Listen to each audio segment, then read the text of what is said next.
Red রোডে 26শে জানুয়ারির কুচকাওয়াজের মহড়ার মধ্যে ঢুকে পড়ল বেপরোয়া গাড়ি। শনিবার সকালে রেড রোডে 26শে জানুয়ারির কুচকাওয়াজের মহড়া চলাকালীন ঢুকে পড়ল বেপরোয়া গাড়ি। এই ঘটনার পর রীতিমতো চাঞ্চল্য ছড়িয়েছে গোটা কলকাতা জুড়ে। রেড রোড নিয়ে ফের একবার প্রশ্নের মুখে নিরাপত্তা।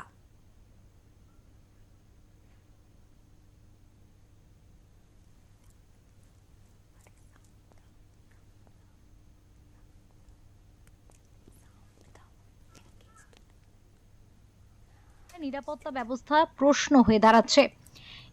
প্রজাতন্ত্র দিবসের আগে শনিবার সকালে রেড রোডে কুচকাওয়াজের মহড়া চলাকালীন হঠাৎ একটি বেপরোয়া গাড়ি ঢুকে পড়ে। মহড়া চলাকালীন একটি বেপরোয়া বিলাসবহুল গাড়ি দ্রুত গতিতে পার্ক স্ট্রিটের দিকে যাওয়ার চেষ্টা করে।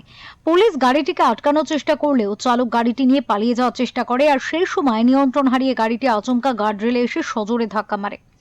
গাড়ি ক্ষতিগ্রস্ত হলেও ঘটনায় হতাহতের কোনো খবর মেলেনি। দুর্ঘটনার পর ময়দান থানার পুলিশ গাড়ির চালক সহ গাড়িটিকে থানায় নিয়ে যায়। তবে ফের এই ঘটনায় নিরাপত্তা ব্যবস্থা প্রশ্ন হয়ে দাঁড়াচ্ছে। এই ঘটনার জেরে 2016 সালের ভয়াবহ স্মৃতি ভেসে উঠেছে শহরবাসীর কাছে। ঘটনা নিয়ে রীতিমতো চাঞ্চল্য ছড়িয়েছে কলকাতার বুকে। প্রসঙ্গত উল্লেখ্য, 2016 সালের 13 জানুয়ারি হুবহু একই ঘটনার সাক্ষী ছিল কলকাতার রেড রোড। সেদিনও প্রজাতন্ত্র দিবসের কুচকাওয়াজের মহড়ার মধ্যে ব্যারিকেড ভেঙে ঢুকে পড়েছিল একটি বেপরোয়া গাড়ি। সেই গাড়ির ধাক্কায় মৃত্যু হয় ভারতীয় বায়ুসেনার অফিসার অভিমন্যু গৌড়ের। আজকের ঘটনার পর ফের নিরাপত্তার বিষয়ে একাধিক প্রশ্ন উঠছে। এই ঘটনার পর প্রজাতন্ত্র দিবস ঘিরে ঠিক কতটা নিরাপত্তা সুনিশ্চিত থাকে সেটাই এখন দেখার। কলকাতা থেকে অনির্বাণ দত্তের রিপোর্ট, ওঙ্কার বাংলা।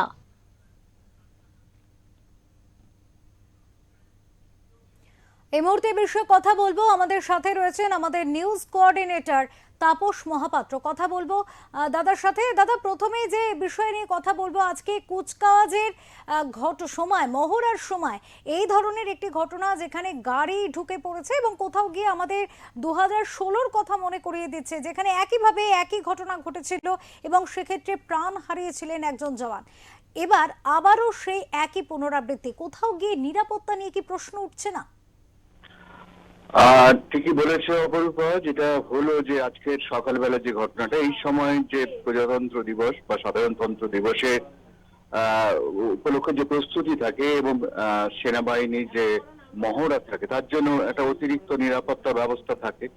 তার মধ্যে আচমকাই যে গাড়িটা ঢুকে পড়লো, কেন ঢুকে পড়লো সেটা সেই নিয়ে পুলিশ তদন্ত করছে। কিন্তু এই ঢুকে পড়ার ভেতরে একটা মর্মান্তিক আমাদের একটা স্মৃতি আছে, যে 2016 সালে এই কুচকাওয়াজের সময় একটি গাড়ি দুর্ঘটনায় একজন সেনার মৃত্যু হয়েছিল এবং তা নিয়ে অনেক কিছু জল ঘোলা হয়। সেটা 2016 সালে 13 জানুয়ারি ঠিক এইরকমই কুচকাওয়াজের সময় গাড়িটি হয় এবং সেখানে অ্যান্টি সেনাবাহিনী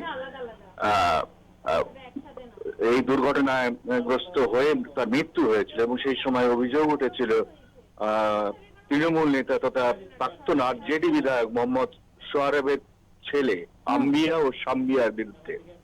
তো এবারে যেটা হলো যে সেটাই আতঙ্ক জাগিয়ে দিয়েছিল সেই সময়, যে তেমনই ঘটনা যদি পুনরাবৃত্তি হতো তাহলে আরেকটি হৃদয় বিদারক ঘটনা পুনরাবৃত্তি হতো, আমাদের এই কলকাতার সাক্ষী থাকতো।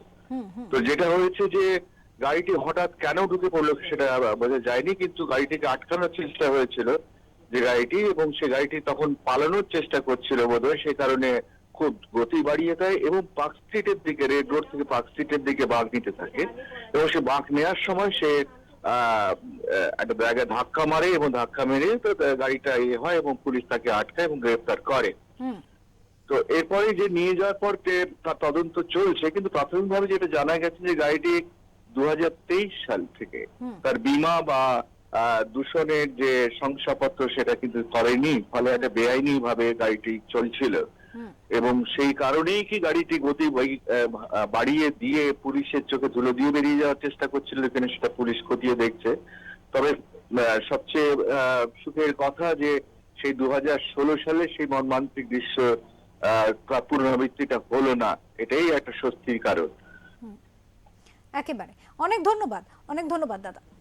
আমাদের সাথে ছিলেন আমাদের নিউজ কোঅর্ডিনেটর তাপস মহাপাত্র এবং তিনি কিন্তু বিস্তারিতভাবে বিষয়টা বললেন যে এই গাড়িটি রেড রোডে প্রজাতন্ত্র দিবসের মহড়া চলাকালীন আকস্মিকভাবে ঢুকে পড়ে এবং দ্রুত গতিতে পালিয়ে যাওয়ারও চেষ্টা করে, কিন্তু পরবর্তীতে কিন্তু একাধিক ক্ষেত্রে কাগজপত্রের গরমিল এবং সেক্ষেত্রে কিন্তু অনেকটাই বেআইনিভাবে এই গাড়িটি চালানো হচ্ছিল, এই তথ্য সামনে এসেছে।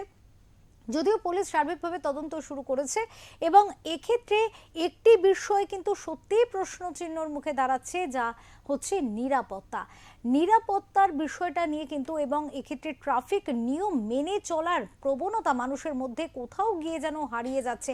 বারবার সেফ ড্রাইভ সেভ লাইফ নিয়ে প্রচার করা হলেও তারপরেও গিয়ে কোথাও গিয়ে গাড়ি চলাচলের ক্ষেত্রে কলকাতার বেশ কয়েকটি পথ দুর্ঘটনা চোখে আঙুল দিয়ে দেখালেও কার্যত চালক রা কিন্তু দেখা যাচ্ছে এই ক্ষেত্রে কোনোভাবেই সচেতন হচ্ছেন না।